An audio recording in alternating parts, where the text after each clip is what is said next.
Mudi Indonesia. 107.9 R2M FM. R2M FM. R2M News.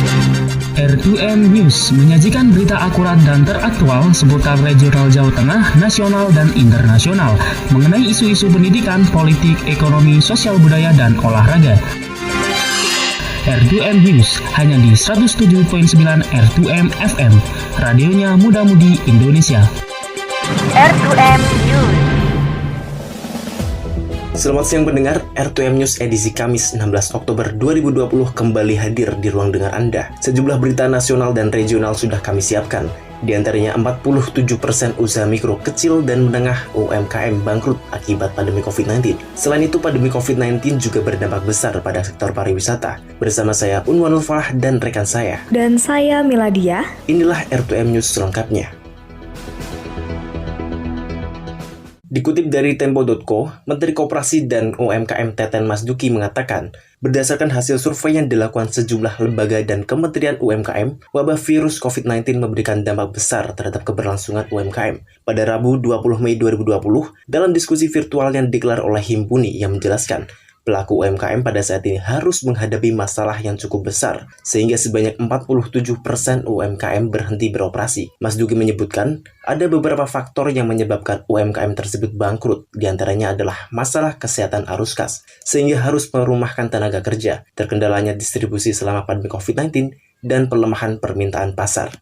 Kopassus gelar baksos di daerah latihan spesialisasi pendaki Serbu di Purwakarta. Dikutip dari Kompas.com, Pusat Pendidikan dan Latihan Komando Pasukan Khusus atau Pusdiklat Pasus, Kopassus menggelar bakti sosial di Kampung Cihuni, Desa Sukamulya, Purwakarta, Jawa Barat pada Rabu 14 Oktober 2020. Baksos ini diberikan kepada warga kurang mampu dan anak yatim piatu di daerah latihan Kopassus. Komando Pusdiklat Pasus Kopassus, Tevi mengungkapkan 120 paket sembako yang diberikan merupakan wujud kepedulian terhadap masyarakat terdampak COVID-19. Berita selanjutnya datang dari sektor pariwisata. Dikutip dari bisnis.com, Menteri Pariwisata dan Ekonomi Kreatif Wisnu Tama Kasubandio menilai bahwa keterbatasnya mobilisasi masyarakat akibat pandemi COVID-19 serta ditutupnya tempat-tempat rekreasi dan hiburan memberikan dampak ekonomi yang cukup besar pada sektor pariwisata. Pembatasan sosial berskala besar atau biasa disingkat PSBB mengakibatkan tingkat hunian kamar hotel serta restoran menurun drastis sebagai imbas dari hal tersebut. Namun demikian, pelonggaran PSBB yang diberlakukan oleh beberapa pemerintah daerah membuat perlahan tingkat ekonomi nasional mulai bergerak dan diharapkan kegiatan pariwisata dapat kembali mendorong perekonomian nasional. Omset pedagang pasar Karanggede Kabupaten Boyolali anjlok 40% selama pandemi COVID-19. Selengkapnya, Sarimawati melaporkan. Omset pedagang pasar Karanggede merosot hingga 40% selama pandemi COVID-19. Semenjak adanya wabah COVID-19, jumlah pedagang pasar Karanggede semakin banyak, namun pembeli semakin menurun. Keadaan tersebut menimbulkan banyak keluhan para pedagang karena berdampak negatif pada omset penjualannya, seperti yang dikeluhkan oleh salah satu pedagang ayam, Rini Maharani. Ia mengungkapkan, selama pandemi COVID-19, keadaan ekonominya semakin sulit karena penghasilan yang berkurang. Saya di pasar Karanggede jualan ayam potong. Tadinya saya sehari bisa habis 40 sampai 50 kg. Namun ya semenjak pandemi ini saya paling banyak habis 25 kg saja. Hal tersebut juga dirasakan oleh pedagang lainnya. Pedagang tahu pasar Karanggede Samsudin mengatakan, selama pandemi COVID-19, omset penjualannya turun hampir 40%. Ya, tadinya pas sebelum pandemi seperti ini saya bisa menjual lebih dari 20 ember lah.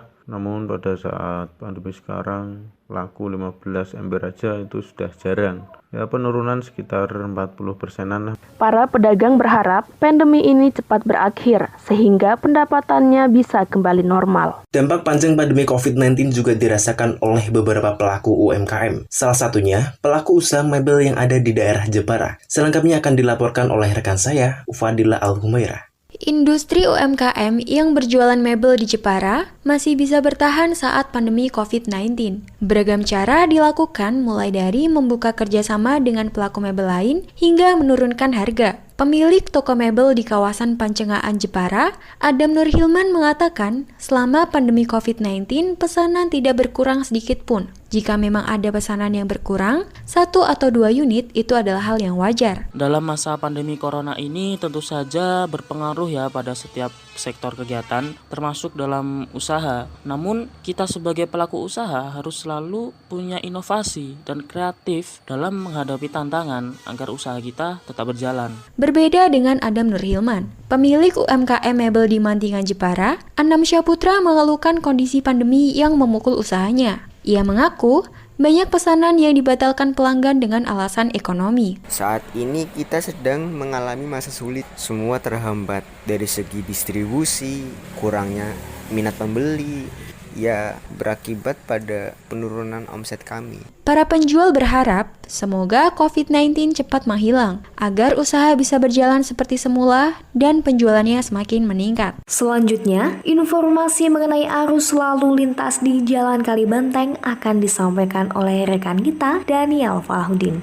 Baik Mila dan juga pendengar, saat ini saya melaporkan lalu lintas dari Jalan Kalibanteng Semarang terpantau. Arus lalu lintas pada pagi hari ini ramai lancar, baik dari arah Kendal, Semarang maupun sebaliknya. Tersendatnya kendaraan hanya pada traffic light saja.